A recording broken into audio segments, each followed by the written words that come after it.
Assalamualaikum warahmatullahi wabarakatuh. Alhamdulillah, alhamdulillah, alladzi khalaqal insana fi ahsani taqwim wa qarramahu bil 'ilmi wal hikmah. Wassalatu wassalamu ala asyrafin nas wa ala alihi wa ashabihi wa sallam. Segala puji bagi Allah Tuhan semesta alam, dengan kebesaran dan kesetiaan dan takdir surah sepatutnya tidak bersandar kecuali bersandar kepadanya sebagai bentuk pengakuan akan perbuatan diri. Salam dan salam mari kita berikan kepada Nabi yang kita sayangi, Nabi Muhammad SAW,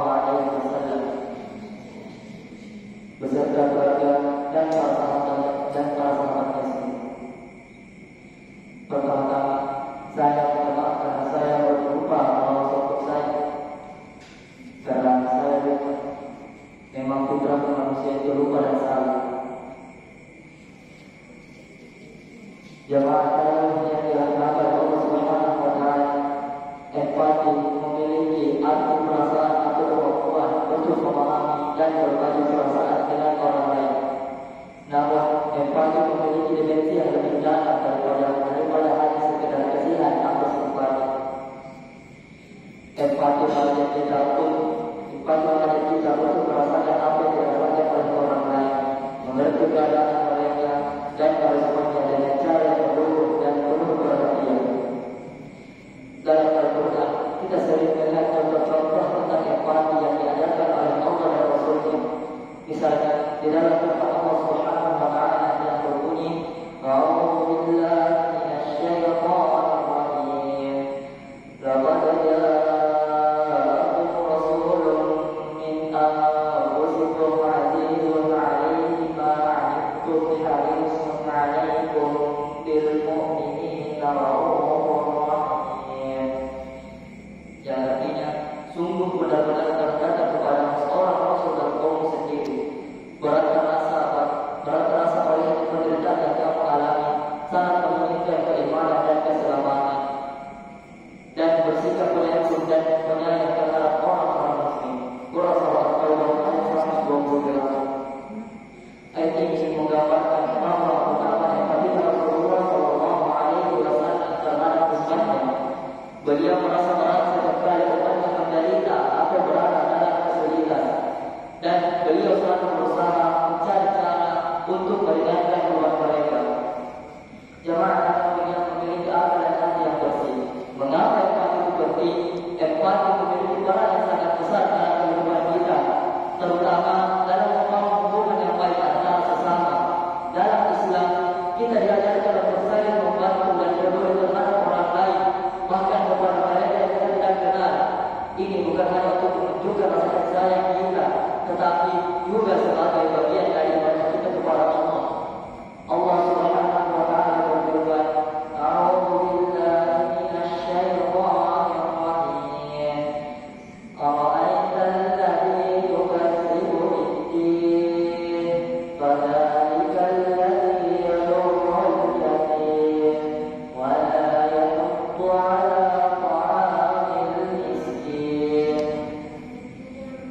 Yang artinya, tahukah kamu orang yang berdustakan agama itulah orang yang mengandung anak yatim dan tidak menganjurkan untuk memberi makan orang miskin. Surah Al-Ma'arij ayat 1-3. Ayat ini mengajarkan kita bahwa kepedulian terhadap orang lain, terutama terhadap yang membutuhkan, adalah inti dari ajaran Islam. Orang yang tidak memiliki empati terhadap sesama, terutama mereka yang lemah atau yang tidak berdaya, digambarkan sebagai orang yang mendustakan agama. Setidaknya ada 3 cara agar kita memiliki sifat empati, yaitu yang pertama, mengasah kemampuan mendengarkan. Salah satu cara terbaik untuk memahami perasaan orang lain adalah menjadi pendengar yang baik. Terkadang orang yang perlu didengar dalam komunikasi, mendengarkan dengan sepenuh hati, memberi ruang bagi orang lain untuk berbagi beban mereka. Hal ini membuka jalan untuk empati yang lebih dalam. Yang kedua, memahami perspektif orang lain. Setiap orang memiliki pengalaman hidup yang berbeda. Untuk itu, kita perlu berusaha melihat dunia dari sudut pandang orang Coba untuk memahami perasaan mereka, apakah itu rasa sakit, rasa kesedihan, atau kebahagiaan, atau ketakutan yang mereka rasakan. Tiga, tindak lanjut dengan aksi. Empati bukan hanya tentang perasaan, tetapi juga tentang bertindak untuk membantu dalam banyak hal. Tindakan kecil seperti memberi pertolongan, menyapa dengan ramah, atau memberikan dukungan moral yang dapat memberikan dampak yang luar biasa bagi orang yang sedang mengalami kesulitan.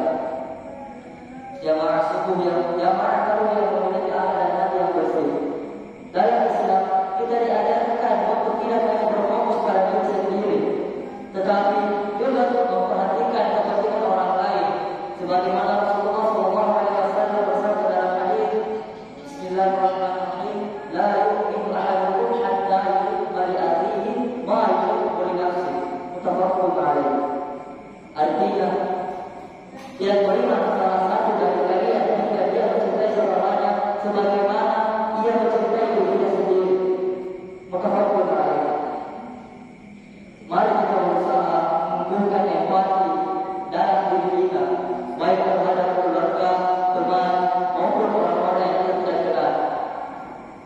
Empati adalah jalan untuk mempererat hubungan kita dengan sesama dan merupakan refleksi dan keimanan kita kepada Allah.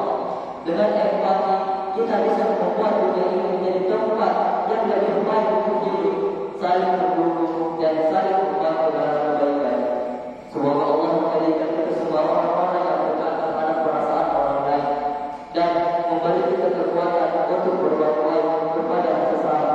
Amin ya rabbal alamin. Mungkin itu ceramah yang dapat saya sampaikan. Mohon maaf